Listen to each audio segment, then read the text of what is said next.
What I mean, in fact, is that earlier, in your presence and after you left, Ganya said in answer to my question about you.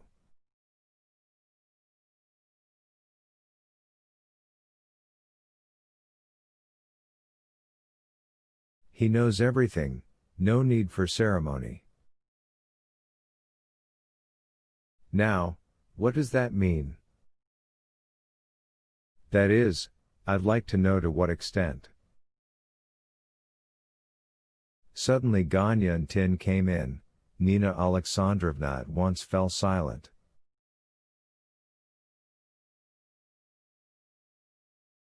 The prince remained in the chair next to her, and Varya stepped aside.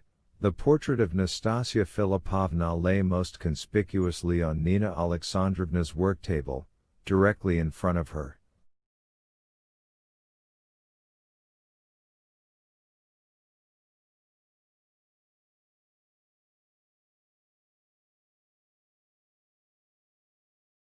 Ganya saw it, frowned, vexedly took it from the table, and flung it onto his desk, which was at the other end of the room.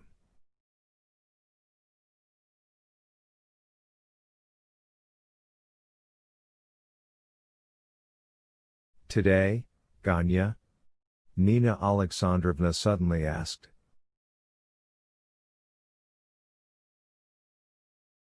Today what? Ganya gave a start and suddenly fell upon the prince. Ah, I understand, you're into it here, too. What is it with you, some sort of illness or something? Can't help yourself?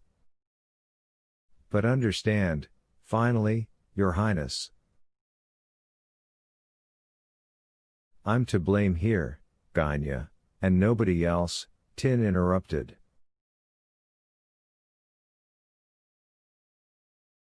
Ganya looked at him questioningly. But it's better, Ganya, the more so as the matter's concluded on one side, Tin murmured and, stepping away, sat down at the table, took some sort of scribbled over paper from his pocket, and began studying it intently.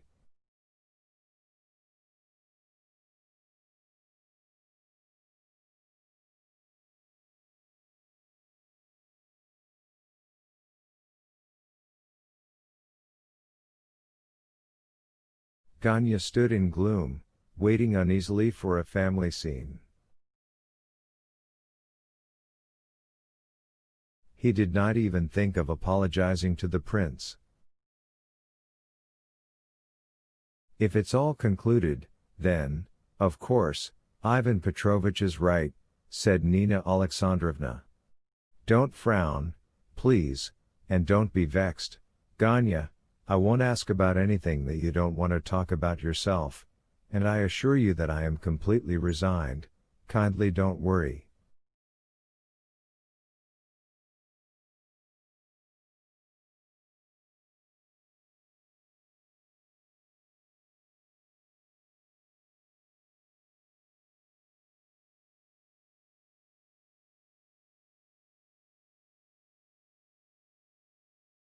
She said this without taking her eyes from her work and, as it seemed, quite calmly.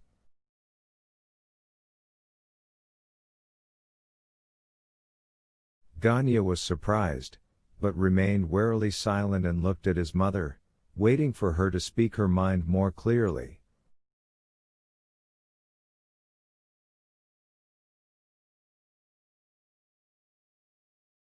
Family scenes had already cost him much too dearly. Nina Alexandrovna noticed this wariness and added, with a bitter smile.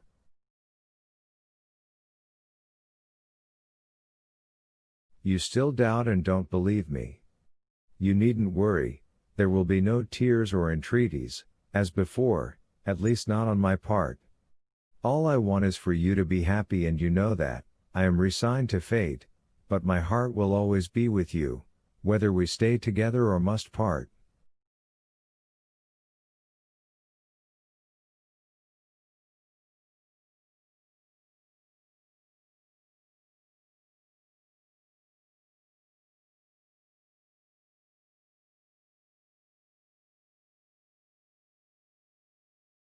Of course, I can only answer for myself, you cannot ask the same of your sister.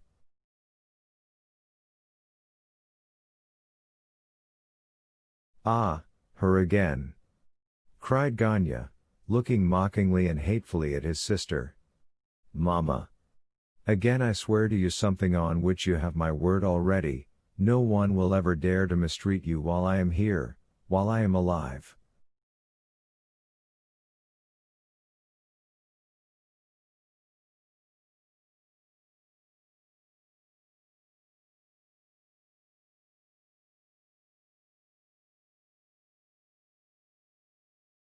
Whoever it may concern, I shall insist on the fullest respect, whoever crosses our threshold.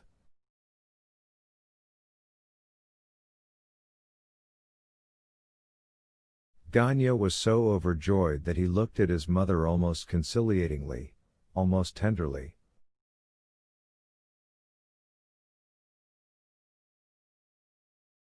I wasn't afraid for myself, Ganya, you know that. It's not myself I've worried and suffered over all this time.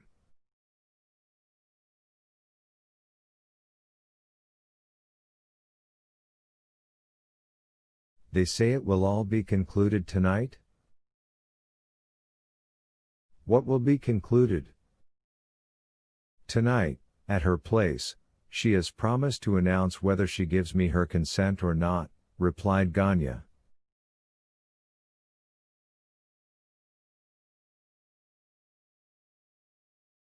For almost 3 weeks we've avoided speaking of it, and it was better. Now, when everything's already concluded, I will allow myself to ask just one thing, how could she give you her consent and even present you with her portrait, when you don't love her?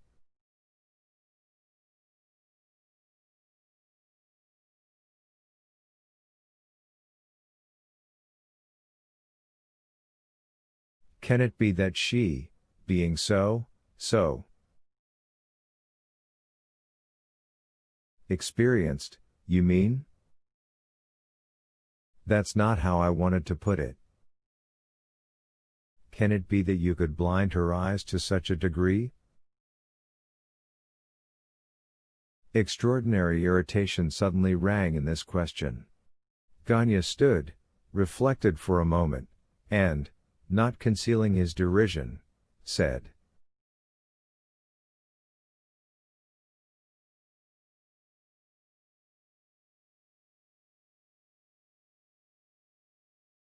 "You've gotten carried away, Mama, and again could not restrain yourself, and that's how everything always starts and flares up with us."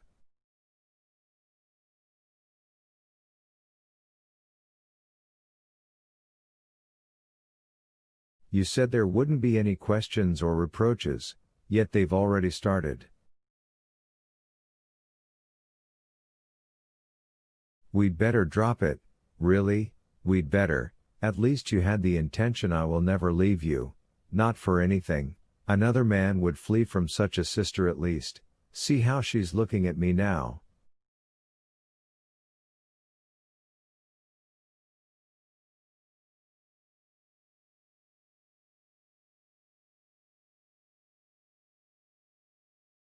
Let's leave it at that.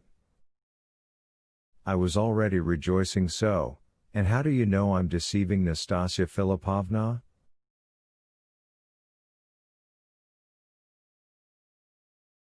But, as for Varya, it's as she wishes and, enough.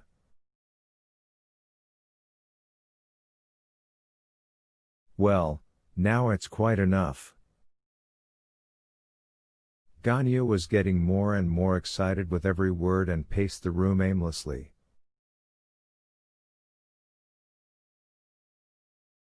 Such conversations instantly became a sore spot in all members of the family.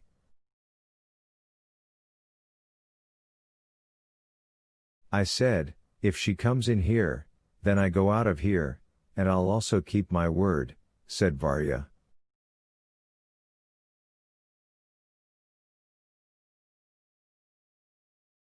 Out of stubbornness, cried Ganya. And it's out of stubbornness that you don't get married. What are you doing snorting at me? I spit on it all, Varvara Ardalionovna. If you like, you can carry out your intention right now.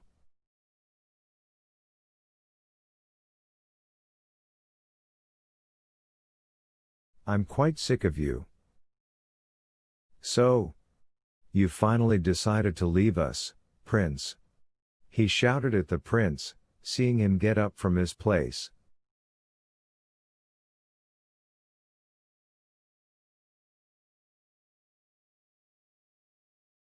In Ganya's voice that degree of irritation could be heard in which a man almost enjoys his irritation, gives himself over to it without restraint and almost with increasing pleasure, whatever may come of it.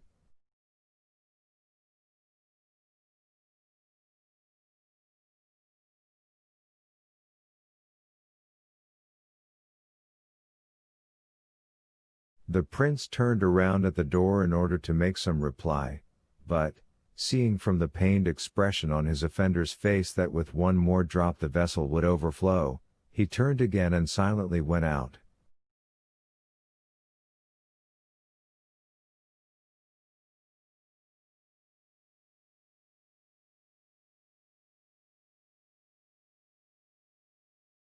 A few minutes later he heard, by the noises coming from the drawing room, that in his absence the conversation had become more noisy and frank.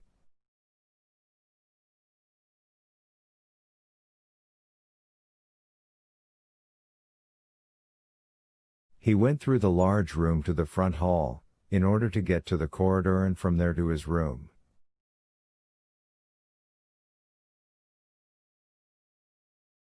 Passing by the door to the stairs, he heard and saw that someone outside the door was trying very hard to ring the bell, but something must have been wrong with the bell, it only jiggled slightly but made no sound.